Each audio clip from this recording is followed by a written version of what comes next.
Sherlock Holmes lives at 221C Baker Street. Santa Claus has 8 reindeer. Harry Potter's best friend is Draco Malfoy. If a zombie touches your skin, you'll become a zombie. I just made a series of assertions. They all make sense, generally speaking. They contain subjects and verbs and are grammatically legit. But what is their truth value? I'm sure you had some immediate reactions to some of them, like Harry and Draco. No. But how can an assertion be true or false if it's about beings that are non-existent? How are we supposed to think about things that don't exist in the real world, yet somehow seem to exist in our minds? Part of why we can think about and talk about and even picture in our imaginations things that have never existed is because of language. Without language, the only stuff we'd be able to communicate about would be physical objects, because communicating would mostly consist of pointing, maybe a little bit of grunting. But words allow us to track concepts, ideas we hold in our heads, even if they don't correspond with anything in real life. And here we find ourselves in a new realm, where the philosophy of language bumps up against aesthetics, the philosophy of art. Because when we talk about non-existent objects, we soon find ourselves talking about imaginary worlds, worlds that don't exist, but which language has allowed us to conceptualize in our minds. And when it comes to discussing things like meaning and existence in these worlds, we need a slightly different set of philosophical tools, because in these worlds,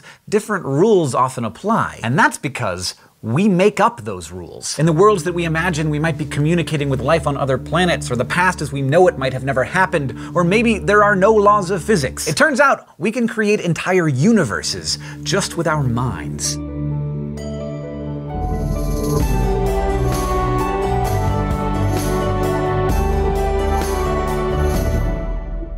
When we first started to unpack the big ol' steamer trunk that is language, we talked about the idea of reference. The referent of a word is the object in the world that the word tracks or keys into. So a referent of the word cat is this guy. But what happens when there is no referent? Like, what's the referent of the word jabberwock? And how can I determine the truth value of such a word, or the object it refers to? Is it even possible? I suppose it could be that when we refer to non-existent objects, we're just speaking nonsense. But I'm almost positive that I really do know a lot about things that aren't real, and I think of that information as facts. Facts that are true. Like, I know that Snow White hangs out with 7 dwarves, and if you told me that they were 8 and that one of them was named Sloppy, I would know you were just wrong. But where are those dwarves in the real world, and how do I know how many there are, and how could you be wrong about something that doesn't exist? To parse this question some more, let's head over to the thought bubble for some flash philosophy. Here's another assertion for you. The present King of France is bald. True or false? Bertrand Russell said it's false. And it's false even though this sentence actually has a couple of statements packed into it. 1, it asserts that there is a present King of France, and 2,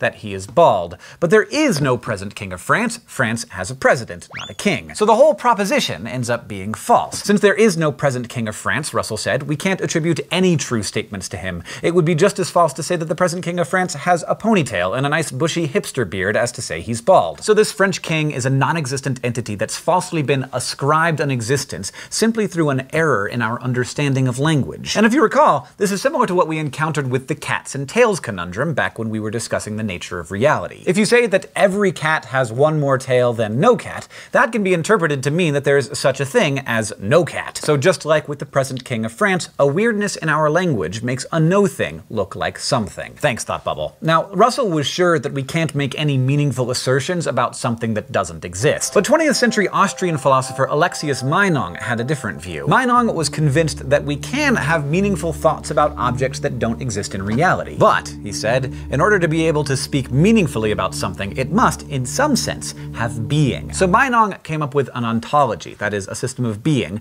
that was divided into 3 classes: absistence, subsistence, and existence. And he posited that even non-existent things could fit into this system. First, he said, every possible object that you can think of absists. If you can think about it, it has absistence. This includes stuff that could never exist in real life, like unicorns or the mythical lost island that our old monk friend Guanilo said would be the best place on Earth if it were possible. And inside the group of things that absist is a smaller subset of subsistent objects. These are things like numbers and theorems that don't manifest a physical existence, but they also don't contain any sort of impossibility. They're just not physical things, so they can't be found anywhere in the world. They're just concepts. And finally, existence objects are those that actually are here in the physical world, like cats and smartphones and current French presidents. So existent objects have all three levels of being. They exist, they can be conceptualized, and they can be imagined. Now, I should probably point out that many of Meinong's contemporaries viewed him as something of a nutter. He was trolled pretty hard by some of his contemporaries who referred to his supposed realm of non-existent objects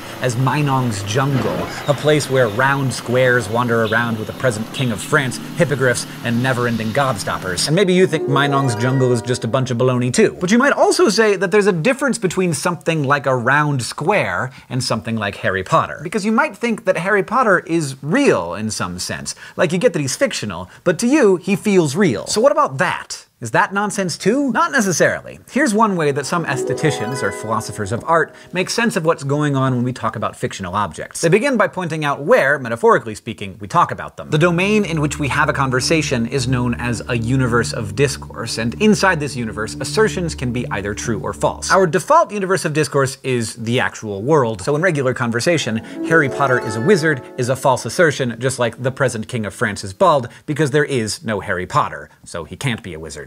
There's also no wizards. But when we're having a conversation about the world of Harry Potter, we've entered a different universe of discourse. When our universe of discourse is the world of Harry Potter is a wizard is a true statement, even though it's false in the real world universe of discourse. And whether we know it or not, we use different universes of discourse all the time, not just when we're talking about fandoms. Like in the universe of discourse that is basketball, taking a few steps with the ball in your hand is called traveling, and it's illegal. But in the universe of discourse called football, taking steps with a ball in your hand is not called traveling and is perfectly legal. So one way to solve the puzzle about the existence and truth of imaginary objects is to say that, in the case of Harry Potter, J.K. Rowling created a universe of discourse that is Harry's world. And that universe shares some things in common with our world, but it has differences too. In the real world, it is false that Harry Potter has a lightning scar on his head, because there is no Harry Potter. But in the universe of discourse that is the world of Harry Potter, it's true, because both Harry and his lightning scar exist. So when we talk about fiction, we're speaking within a particular universe of discourse, and our interlocutors know this, even if it's not explicitly stated. This lets us say things that end up being true, even though the truth doesn't track to this actual world. Now, things get a little weird when our universe of discourse is a fictional world that's set inside of our real world, like House of Cards. Frank Underwood is the president of the United States, but, well, so is Barack Obama. They both live in the White House and have the same executive powers. Unlike the universe of discourse to which Harry Potter belongs, the universe of House of Cards adheres to all of the rules of our world.